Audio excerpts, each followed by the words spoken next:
This is my best friend Kelby. His wife asked me to make her a blanket ladder, probably close to a year ago now. Kelby and I had a free Saturday together, so we decided to make this ladder for her. Kelby hasn't touched some of these tools before. Not to say that he didn't know how to use them once he picked them up, he just hasn't had a chance to.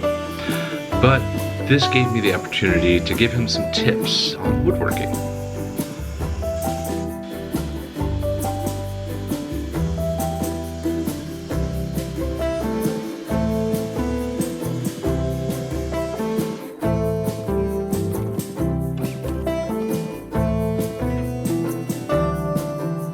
Tips like how to use a speed square.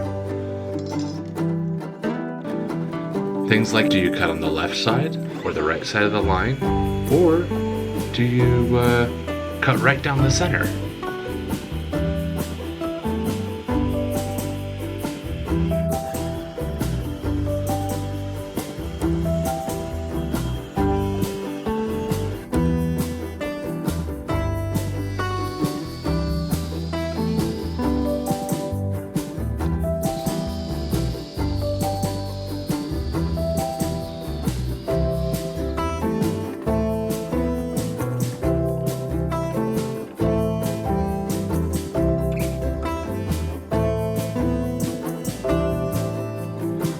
One of the ones that made him really excited that he'd never seen before was this Craig jig, the pocket hole jig.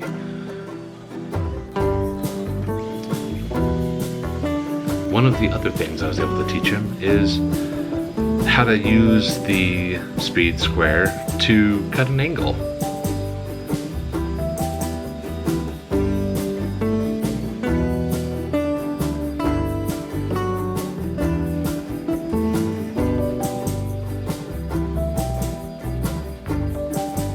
So as you saw earlier, we cut the top and the bottom of this ladder arms at an angle, and we were able to use the angle pieces from the feet as kind of a guide for each of the steps, so we can square them up in that clamp and then be able to screw them into the sides of the ladder and everything lines up.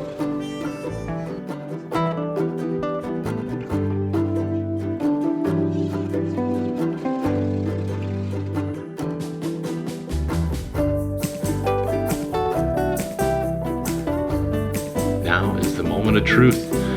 Pressure time. We've got glue setting. I'm going to throw these screws in and hopefully everything lines up just right.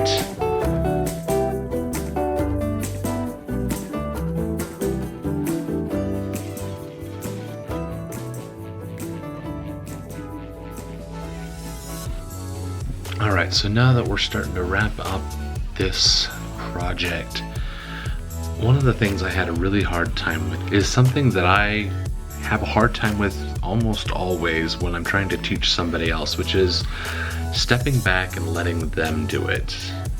I should be able to learn from myself on this because that's exactly how I learn, is by doing things hands-on. And I have a really bad habit of when I'm teaching somebody, I'll just take over and just do it all. So this one was a really good test of me having to step back and let him do things. There's quite a few sections where I just did it myself because it would be a lot easier and a lot less messy, like things with the wood plugs. But overall, I think I did okay. He said I did pretty good about not taking over all the time. These projects always seem to take quite a bit longer than I estimate in my head. When I first started, I was thinking, oh yeah, this will like take 2 hours. We'll knock it out, get on the road, and then they can just sand it and finish it however they want. And that's what we ended up doing. We knocked it out, but it took a lot longer. I think this ended up taking about 5 hours instead of 2. I then left the finishing to Kelby and his wife, just because that's my least favorite part of any project. So Kelby and his wife went ahead and sanded this down and then put the stain and sealer that they wanted on it. I think it turned out amazing. They did a great job. Kelby did a really great job at picking up all of these skills Granted, he had a little bit of experience with general things and hand tools, but he'd never worked with a circular saw or the jig or done anything like this where we're just making it from scratch without instructions at all. And he did a great job at asking me questions, and the whole project really seemed to go together pretty easily. If you have any questions about how this was built or any other questions, please leave those in the comments below, and thank you so much for watching.